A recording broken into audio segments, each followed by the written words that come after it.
Assalamualaikum warahmatullahi wabarakatuh. Nama saya Haikal Zikri Darmansyah dari kelas 10 Bapak 1.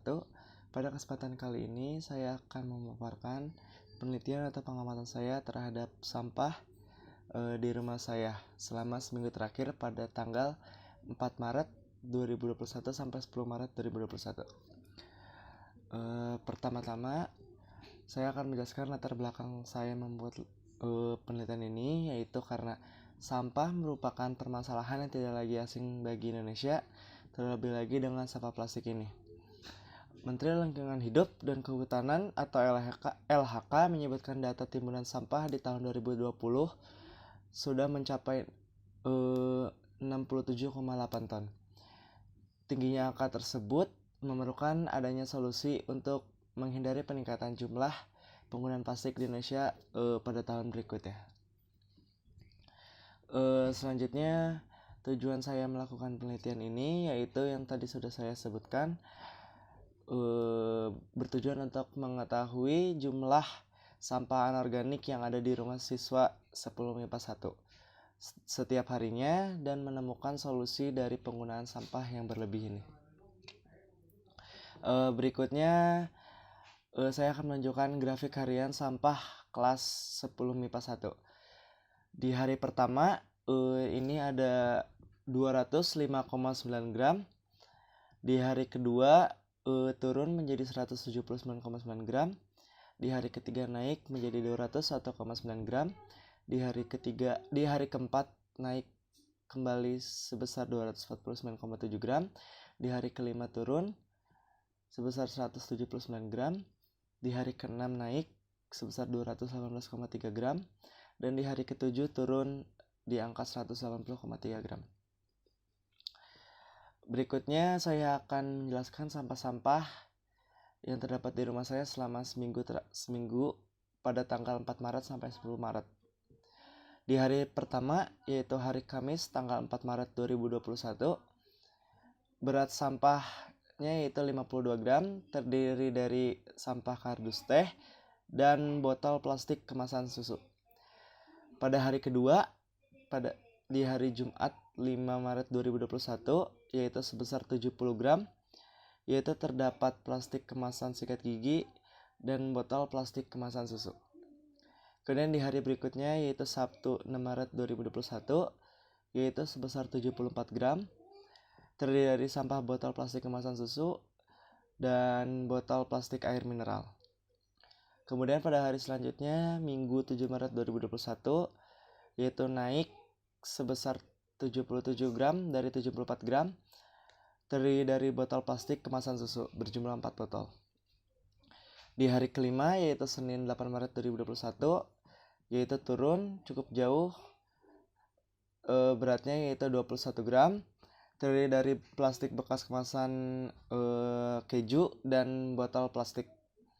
Di hari ke-6, Selasa 9 Maret 2021, yaitu sebesar 100 gram, terdiri dari plastik bekas jajanan, plastik bekas paket, dan botol plastik. Di hari berikutnya dan hari terakhir, yaitu hari Rabu tanggal 10 Maret 2021, beratnya sekitar 75 gram, terdiri dari plastik kemasan mie, plastik bekas botol mineral, plastik bekas botol minyak, plastik obat, dan plastik bekas kemasan bumbu masak. Berikutnya saya akan menampilkan grafik harian sampah di rumah saya. Di hari pertama pada Kamis 4 Maret 2021, yaitu di angka 52 gram. Kemudian di hari kedua naik jadi 70 gram. Kemudian di hari ketiga naik kembali sekitar 74 gram. Di hari keempat naik lagi sekitar 77 gram. Di hari kelima turun cukup jauh yaitu 21 gram. Di hari ke-6 naik lagi sebesar 100 gram. Dan di hari terakhir turun sebesar 75 gram. Analisa data yang saya peroleh dari penelitian ini yaitu poin pertama, setelah melihat grafik tersebut dapat diketahui bahwa Hasil penggunaan sampah paling banyak terjadi pada hari Selasa, tanggal 9 Maret 2021, dikarenakan banyaknya pembelian makanan, jajanan, serta barang lainnya yang menggunakan kemasan plastik. Kemudian jenis sampah yang jumlahnya paling mendominasi adalah sampah plastik kemasan, karena penggunaannya sebagai kemasan sebuah produk dan belum lagi seringnya membeli jajanan dengan kemasan yang menggunakan plastik. Yang terakhir dari data kelas 10 MIPA dari data kelas 10 MIPA 1, total sampah yang dihasilkan selama 1 minggu dari 40 anak yaitu sekitar 5.200 gram. Jika dirata-ratakan menjadi 130 gram per harinya. Melalui data tersebut dapat kita perkirakan sampah yang akan dihasilkan dalam 1 bulan yaitu sekitar 20,8 kg dan dalam 1 tahun bisa mencapai 205 kg. Itu hanya baru sebuah perkiraan. Nantinya bisa lebih maupun kurang. Dan itu pun dari 40 rumah. Bagaimana jika satu Indonesia, bahkan satu dunia? Pasti jumlahnya sangat akan banyak. Belum lagi penguraian sampah plastik yang masih sangat membutuhkan waktu cukup lama, sekitar 50-100 tahun. Dari permasalahan tersebut, hal ini bukanlah hal sepele yang dapat kita remehkan lagi. Kita harus mulai meminimalisir penggunaan sampah plastik mulai saat ini. Dan kita harus mencari alternatif dari penggunaan plastik ini. Seperti bahan-bahan organik, seperti penggunaan kantong berbahan dasar singkong atau semacamnya. Dan saat ini juga Indonesia sangat memerlukan edukasi tentang pemahaman 3R, yaitu reuse, reduce, recycle, yang masih tabu di kalangan masyarakat Indonesia. Pada grafik harian kelas dapat dilihat bahwa sampah terbanyak terjadi pada hari keempat. Terdapat beberapa faktor yang menyebabkan jumlah sampah plastik sangat banyak pada hari itu. Faktor pertama karena itu faktor awal bulan, yaitu pada tanggal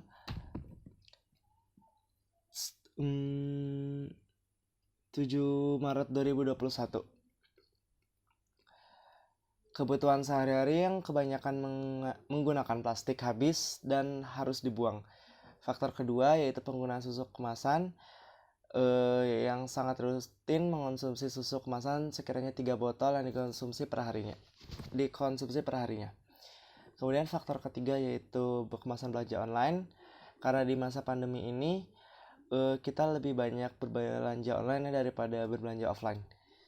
Kemudian faktor keempat yaitu sampah cemilan, dan karena di masa pandemi ini juga kita lebih banyak di rumah, terus kemudian kita banyak nyemil ya. Yang terakhir, kesimpulan yang bisa saya dapatkan dari penelitian saya kali ini yaitu penggunaan plastik masih sangat marak dijumpai di Indonesia ini dan bahkan di dunia. Terlebih lagi fungsi plastik yang sangat penting yaitu pada kemasan suatu produk. Sebagian besar produk yang ada di Indonesia menggunakan kemasan berbahan plastik. Selain ringan untuk dibawa plastik, plastik juga dapat memiliki harga yang sangat ekonomis atau murah. Dari beberapa situs website Indonesia, negara kedua penyumbang sampah plastik terbesar di dunia itu yaitu Indonesia. Maka dari itu, pentingnya kita kurangi penggunaan plastik yang saat ini sudah mulai diterapkan, serta menerapkan 3R, yaitu reuse, reduce, recycle dalam kehidupan sehari-hari. Jadi mulai sekarang kita harus meminimalisir penggunaan sampah plastik dan mulai mencari alternatif dari penggunaan plastik tersebut. Segitu saja pemaparan dari saya mengenai sampah yang dihasilkan pada 10 MIPA 1 selama seminggu ini. Jadi pesan saya yaitu mulai sekarang kurangi penggunaan plastik yang sekali pakai, dan kalau bisa kita harus memakai produk yang bisa bertahan lama. Sekian dari saya, kurang lebihnya mohon maaf. Terima kasih. Wassalamualaikum warahmatullahi wabarakatuh.